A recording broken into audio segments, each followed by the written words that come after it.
Let's continue our work on the rows. As I said, query 1 looks okay, but in the second query, we have a problem, you could say. Here in the rows 2 to 5, we have these NAs. This is obviously information not required in our final dataset, but there is one important thing to understand here.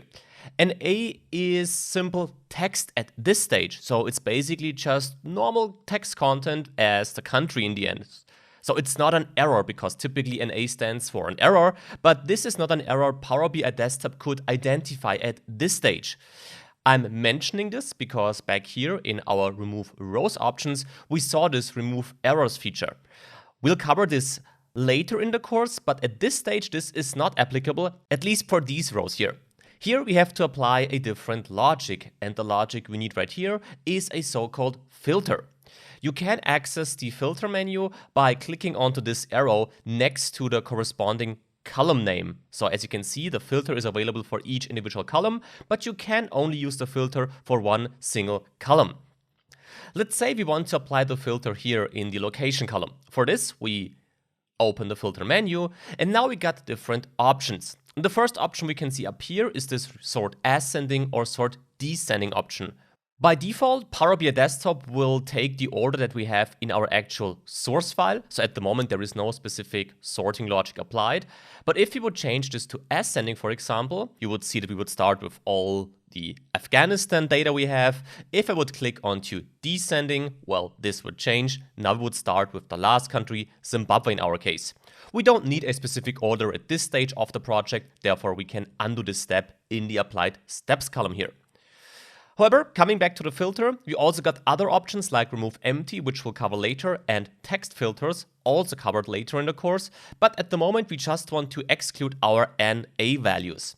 And to find this NA values, you have, well, two options basically. One option would be to search for NA, because you have the search bar, and if you would type NA right here, well, then you would see here we have NA. This approach has one big problem though, because as you just saw, we have Afghanistan as the first country here in our table. If I would now say that I want to exclude the NA value from our table by unselecting this box right here, then let's see what's happening. If I do so, you see Afghanistan is no longer displayed. Now what's the problem here? Well, if we go back to our filter, you can see that all the other countries, so all the countries not including this NA value I was searching for, so this one, are excluded from that filter. And this can cause really big problems, so I only recommend to use this search function here to check whether a specific value is existing in your table, but then search for this value manually. And how can we do this? Well, let's first make sure that we correct our incorrect filtering order by undoing the step again. Now we can see Afghanistan is back. And if we now go back to the filter, we can manually look for NA, which is displayed right here. By the way, you have this hint here that the list may be incomplete. This means not all values might be displayed. For this, you can click on to load more, and this will increase the number of data displayed here in this filter. For us, we only need to unselect NA here, so let's do so. Where is it? Down here, of course. So let's untick that box and press OK.